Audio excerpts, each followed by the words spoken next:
year was 2027. Advances in biotechnology were helping people improve their physical and mental abilities to an amazing degree. Provided, of course, they had enough money. A new breed of people was emerging, half human, half machine. And in Detroit, at least, not everyone was happy to see it. I'd just landed a job as head of security at Sarif Industries, a cutting-edge biotech firm. David Sarif himself handpicked me for the job, said he needed me to keep his people safe. My ex, Megan Reed, was one of them. Brilliant neuroscientist, Megan had found a way to make augmentation safe and affordable for everyone. All she had to do was present her research to Congress. But the night before her big meeting, my security measures failed.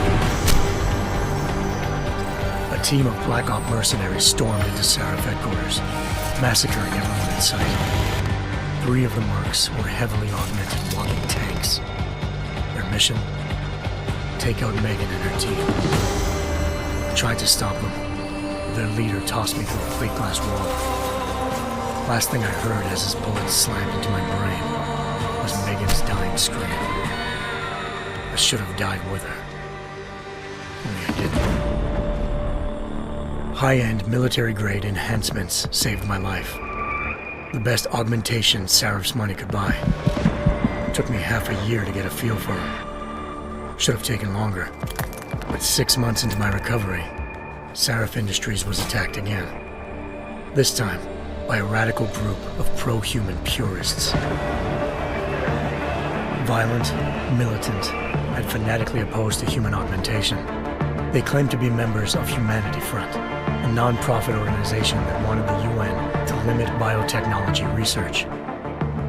The thugs broke into Sarif's factory and found machinists working overtime on a top-secret military augment called the Typhoon. Sarif sent me to retrieve it, and when I did, I found one of the so-called purists next to it, wired with cerebral implants, trying to download its classified specs.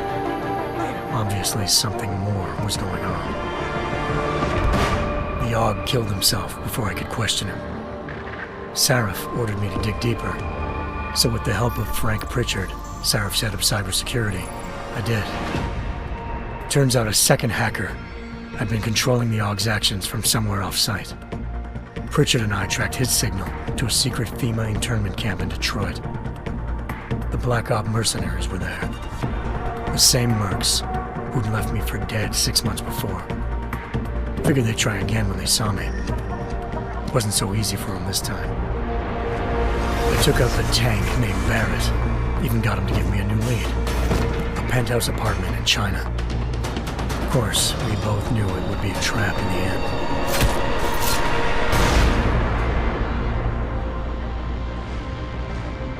Hengsha Island, China. Home to a city so crowded, they had to build a second city on top of it. Trying to find clues in Hengsha wouldn't be easy. Lucky for me, I wasn't alone. Farida Malik, Sarif Industries' ace pilot, had lived in Hengsha before.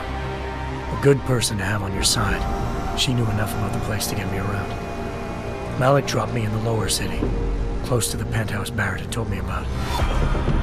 Bell Tower Associates, a private security firm under contract to the Chinese government, had agents tossing the suite when I arrived. Just not for the reason I'd been expecting. Turns out the man who lived there was a criminal hacker named Van Bruggen. The same hacker who'd been remotely controlling the AUG in Sarif's factory. Van Bruggen's panicked decision to force the man to commit suicide had been a mistake. Now his mercenary partners were gunning for him, and I needed to find him before they did. Locating Van Bruggen meant playing nice with the Triads, Hengsha's organized crime lords. They had the hacker holed up inside a low-rent capsule hotel. By the time I found him, Van Bruggen had no qualms giving up the woman who hired him. Zhao Yunru, president of the Taiyang Medical Corporation.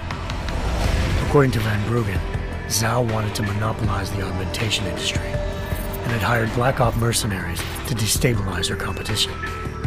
Sarif Industries was at the top of her list. To prove this, I needed to get inside TYM and grab a surveillance hologram off a server. I suspected Van Bruggen was hiding something when he told me this, but nothing could have prepared me for what I saw.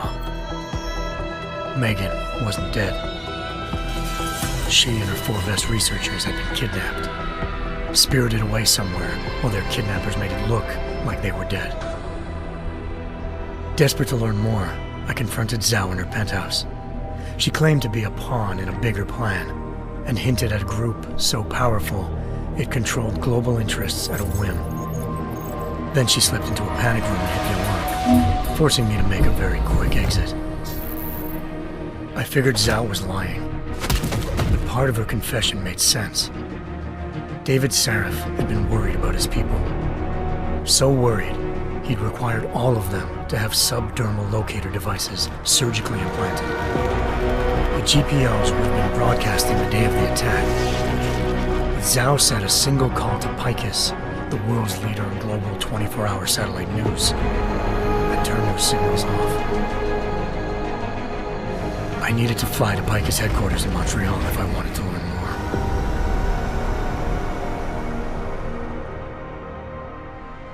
Eliza Cassan, Picus Communications' First Lady of News.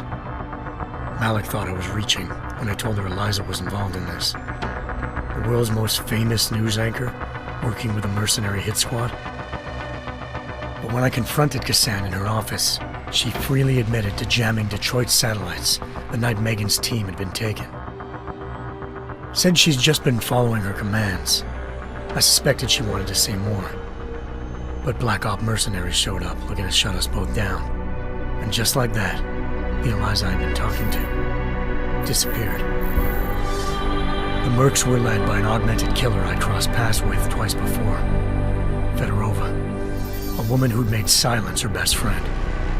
She waited for me to track Eliza's transmission to a secret server room underneath the Picus complex, then jumped me from behind.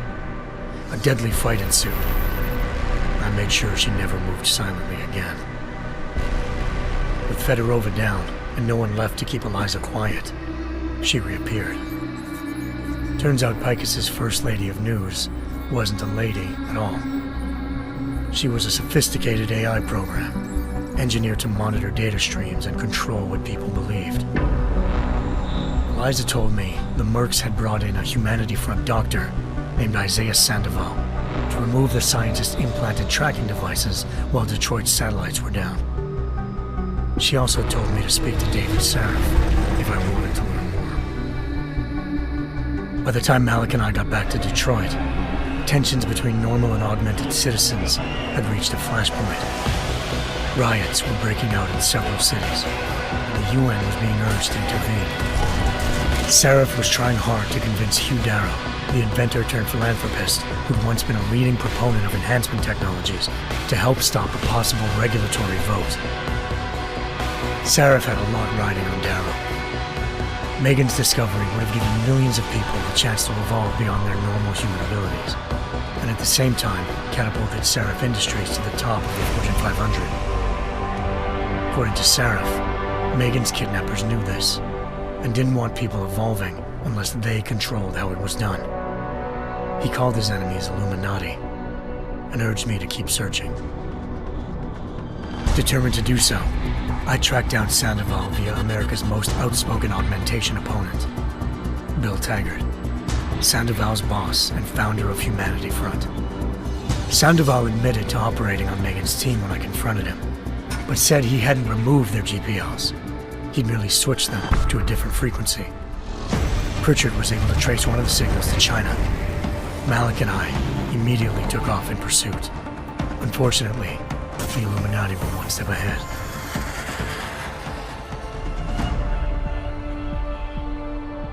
Ambushed. Shot out of the sky by Bell Tower Associates seconds after entering Hengsha's airspace. Malik's piloting skills saved me. After a tense and bitter struggle, I escaped into Lower Hengsha. The tracking signal I was following led straight to the Triads, or more specifically, to the augmented arm of Tong Si-hung, leader of a gang of augmentation harvesters.